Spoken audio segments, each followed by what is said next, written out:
중국 정부가 올해 경제 성장률 목표를 예상치보다 높은 5% 안팎으로 제시하면서 안정보다는 성장에 더 무게를 실을 것으로 보입니다.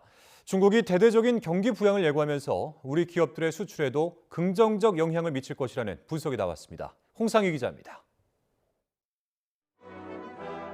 베이징 인민대회당에서 열린 전국 인민대표대회 개막식에서 중국은 올해 경제 성장률 목표를 5% 안팎으로 제시했습니다.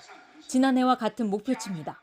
今年发展的主要预期目标是国内生产总值增长 5% 左右，城镇新增就业 1,200万人以上。 지난 1991년 제시했던 경제 성장률 목표 4.5% 이후 가장 낮은 수준이지만 해외 경제 분석 기관들의 전망치보단 높습니다. 부동산 침체 장기화와 외국 기업의 탈중국 심화, 디플레이션까지 우려되는 상황에서 중국이 공격적인 목표를 제시한 속내는 무엇일까? 한국무역협회는 중국 정부가 코로나19 이후 2년 동안 최우선시했던 안정에서 성장으로 경제정책의 방향을 튼 것이라고 분석했습니다.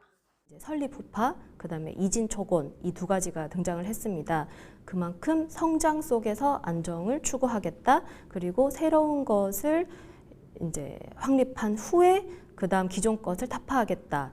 올해 중국 경제정책 6대 키워드는 새로운 질적 생산력 제고와 투자 소비의 활성화, 청년 고용 안정화 등으로 분석했습니다. 특히 지난해 6월 21%대까지 치솟았던 청년 실업률 극복이 가장 큰 숙제로 1,200만 명의 신규 고용 목표를 달성하려면 5% 안팎의 성장률을 유지해야 합니다. 중국이 경기 부양과 과학기술 혁신을 강조하면서 우리 기업의 수출에 긍정적인 영향이 미칠 것이라는 분석도 나왔습니다.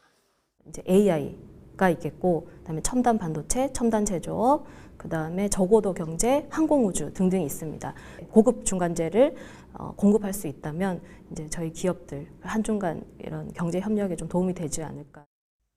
5%대 성장을 위해 중국 정부가 모든 정책 수단을 총동원할 것으로 예상되는 가운데 중국의 변화를 수출 기회로 만들 협력 방안 모색이 요구되고 있습니다. YTN 홍상입니다.